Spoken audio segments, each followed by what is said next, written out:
Whether you're masking at work or in relationships or in social settings, we will explore the emotional toll it takes and share practical strategies for you to embrace your true authentic self and show up for your ADHD symptoms.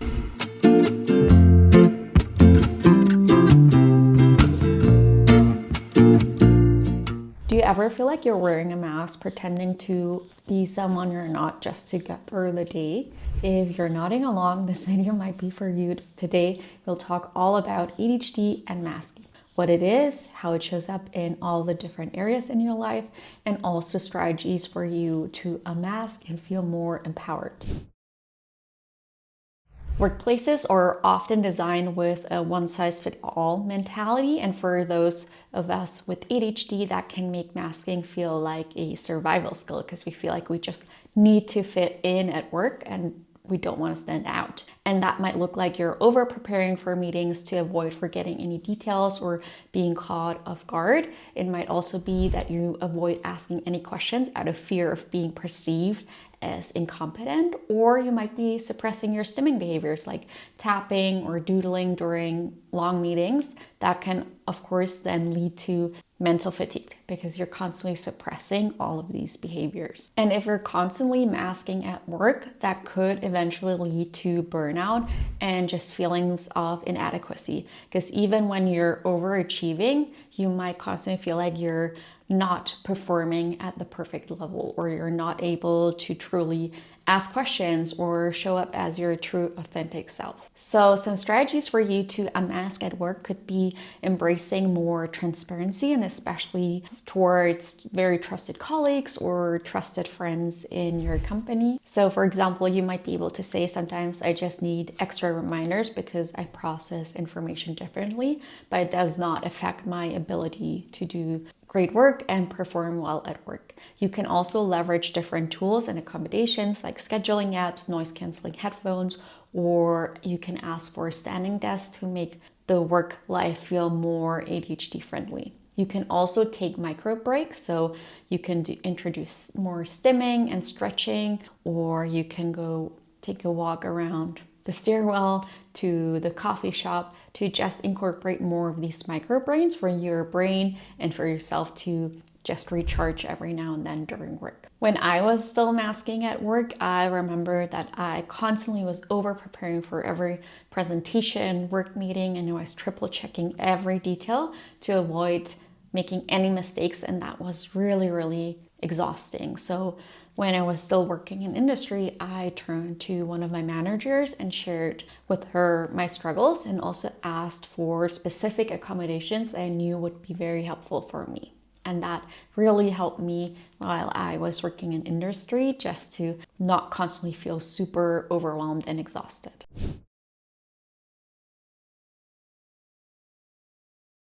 Besides masking at work, you can also potentially mask in a relationship, because ADHD can affect every part of our life, and it can also affect how we show up in relationships. And masking often means hiding our struggles to avoid any form of conflict or judgment. And possible signs that you're masking in a relationship could be that you're showing people-pleasing tendencies, you are constantly over-apologizing for your ADHD symptoms, so like forgetting something, or your impulsivity, or you keep quiet and you don't really share your emotional struggles or more about how ADHD might be difficult for you to manage because you don't want to feel high maintenance. And if you're constantly masking in a relationship, whether that's a romantic relationship, a friendship, with your family members, it can lead to feeling inadequate and unseen, and it could also make you feel kind of resentful towards the other person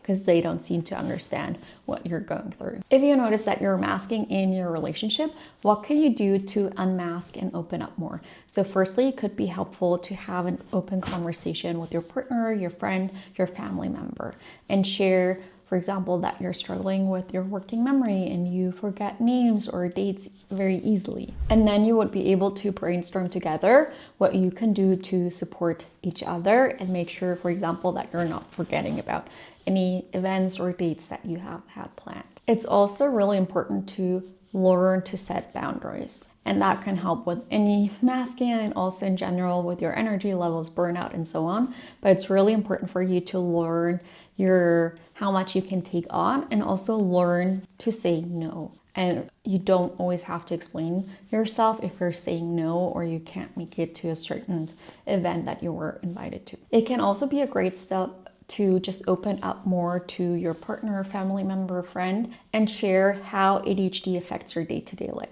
So for example, once I shared with my partner how I struggle with time management and it's hard for me to keep time in mind and not completely blank out and forget that many hours have passed and now it's time for cooking or whatever we wanted to do together. Once I shared it, we were able to brainstorm solutions and find ways to support each other more to make the relationship itself even better. In social settings, masking can also often lead us to playing certain roles just to fit in, and sometimes at the expense of our true self. So some signs that you're masking in certain social situations could be that you're mimicking the behaviors, the tones, or the interests of others just to blend in more. You might be suppressing sensory overload in like loud or crowded spaces, even when it feels incredibly overwhelming and overstimulating.